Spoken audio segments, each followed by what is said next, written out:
I enjoy, just like many other gamers, watching streams of esports leagues on Twitch. You watch these professional players in these stadiums, sometimes watched by hundreds of thousands, battle it out on a level playing field, and just watching awe thinking, shit, these guys are good. But it might come to a shock to you, like it did me, that sometimes it isn't a level playing field, and some players and teams will do anything to get their hands on the lucrative prize pools that surround many of these tournaments.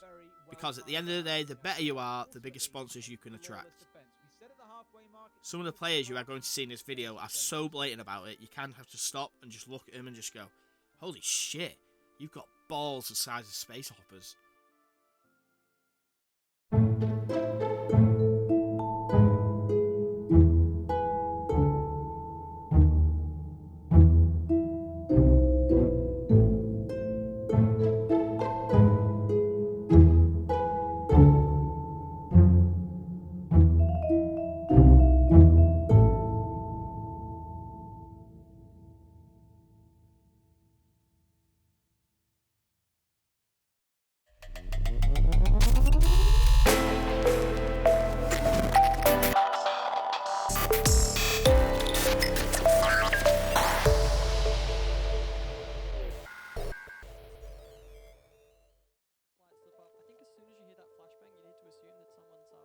CSGO was released back in August of 2012. Now you'd think a game that has been out for that long would likely lose its shine here in 2020.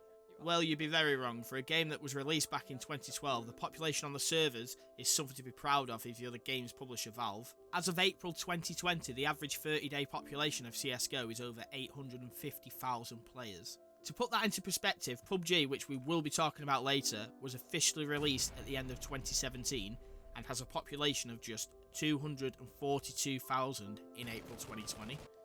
Now let's talk about the tournaments. Those that surround CSGO are often huge. As you can see here, millions of people watch CSGO tournaments. But that hasn't stopped big esports teams from being caught out cheating, as the major esports team Optic Gaming found out. After Optic Gaming became hugely popular in the USA, the team decided to branch out to India. They held open tryouts in India with coaches to help players along the way. After many tryouts and different stages, they came to their final roster of players. This included Indian CSGO player Forsaken. Many at the time thought it was a strange decision, as he'd been associated with cheating on a Steam account for which he did receive a ban and couldn't compete in any esports tournaments. This was later reduced to just 6 months from 2 years after he challenged the decision. After Optic finally picked their roster, they got on the way to move up the ranks. Within 4 months, the team were on the way to Extremeland, an international esports tournament held in China with a prize pool of $100,000. The team had done well to get here and were on to the elimination match versus Revolution on the main stage. After this suspicious play, the game got paused mid-game after officials became suspicious of the amount of headshots Forsaken was making.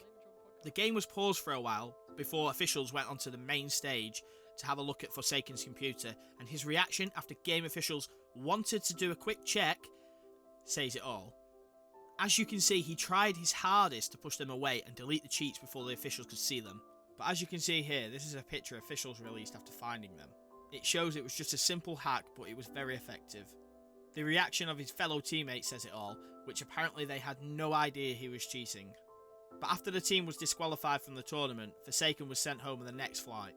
Not long after this tournament, the Optic India team was disbanded, and a statement on Twitter from them said, "We stand strongly against any form of cheating, as it not only tarnishes the local roster, but potentially harms competitive integrity in the region. We have terminated Forsaken's contract for his actions. At this time, we are also releasing the remaining roster to pursue new opportunities with other competitive options." Forsaken, not long after being kicked out of the team, released a statement. "I want to start this by apologising to my teammates, Optic management, and the people who put their trust in me. I feel extremely guilty for stealing away the opportunities from my teammates. Each one was extremely talented, and I have jeopardised their chances of being where they deserve. I did not have any financial pressure, any family pressure, or anything as a reason to cheat. It was all me." As much as it's a fucking stupid thing to do on the main stage of a competitive esports tournament, you've got to say this guy had some fucking balls to just blatantly cheat on stage. And to be honest, he was very lucky not to get a lifetime ban, but it turned out to be his loss anyway, as he was banned from all esports for 5 years.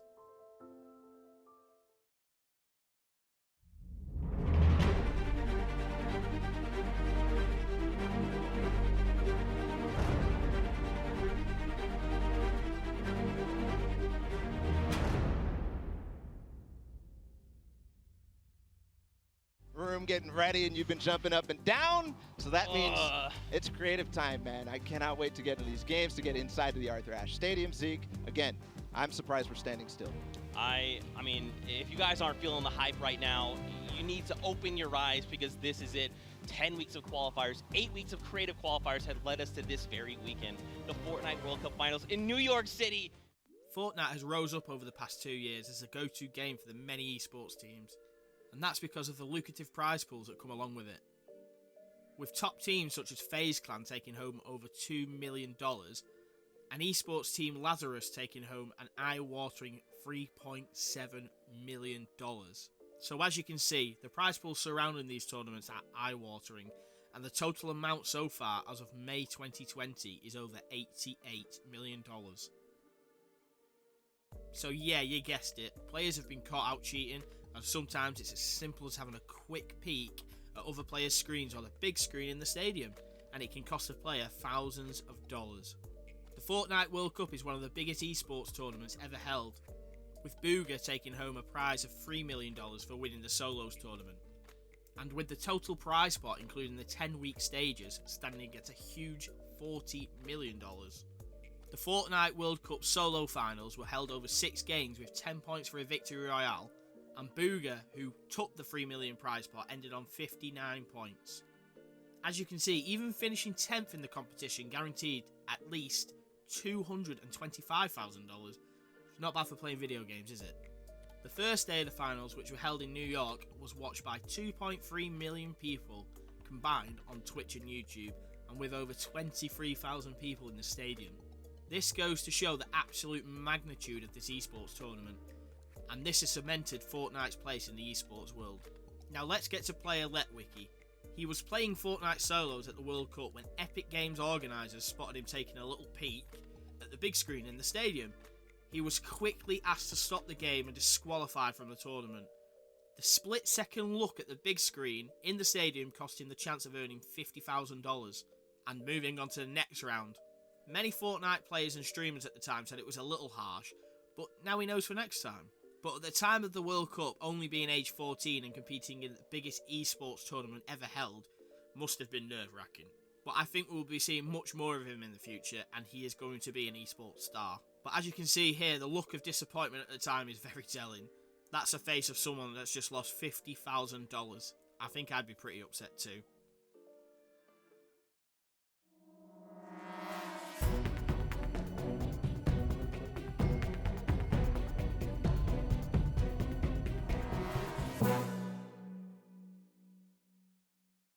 Please, Ned, please, Shroud, please, make it please hard. do Go it. on, Shroud. Let's see what you can do. The rocket's going up. It comes down. It bounces. What? How is he alive? PUBG is a game that I've played many hours on. It was officially released back in 2017 after a lengthy stint as an early access game. According to the Steam charts, at its height it has 3.2 million active players in 1 month. It wasn't long after this that the game's publisher wanted to push and make it esports ready. This wasn't taken very serious, as many of the game's high-ranked players said it wasn't even close to being ready, and it became a bit of the meme in the game's community really. And as the clip showed at the beginning, it did need a little bit more work. This didn't stop PUBG Corp moving forwards with its plans, and in all fairness, it's been quite a success. The way PUBG Corp wanted to do it was create an annual PUBG League. This consisted of 9 leagues in total, 6 competitive leagues and 3 professional leagues. These were all regional. Now after becoming quietly successful, they vowed $100 million in prize pool money, so it certainly turned the heads of many esports teams and individual players. And yes, yet again, you guessed it, it turned the heads of cheaters as well. PUBG always had a hacking problem from day one of its release. I came up against a few whilst playing the game myself, but it was pretty serious, and after just 1 round of bans, 30,000 players vanished. 30,000 players banned in the blink of an eye, but PUBG Corp weren't finished yet. As they were banning players, they found many players were using third-party software that allowed the player to see the position of every other player on the map. This became known as the radar hack. Now whilst lengthy bans were coming for players using them, something very odd happened. In 1 round of bans, 12 professional PUBG players were banned as well. Many players thought this was a mistake and would be rectified quickly. But no, you guessed it, it wasn't a mistake. They found 6 professional players using the radar hack in professional games, and they received 3-year bans from competitive PUBG, And they also found 4 professional players using the radar hack in public games. They received 2-year bans. So that makes 10 players. What happened with the other 2 in the dirty dozen? Well, the other 2 players received 3-year bans just for playing and also knowing these other players were using the radar hacks and not alerting PUBG about it. So whilst these cheaters didn't actually cheat live on stage at an esports tournament, it's still relevant to this story as they were professional players that were caught out cheating.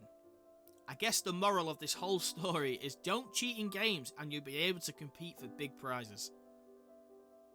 Now this video took me a long time to make, so if you stayed to the end I appreciate it, I want to say thank you, and I hope you liked it.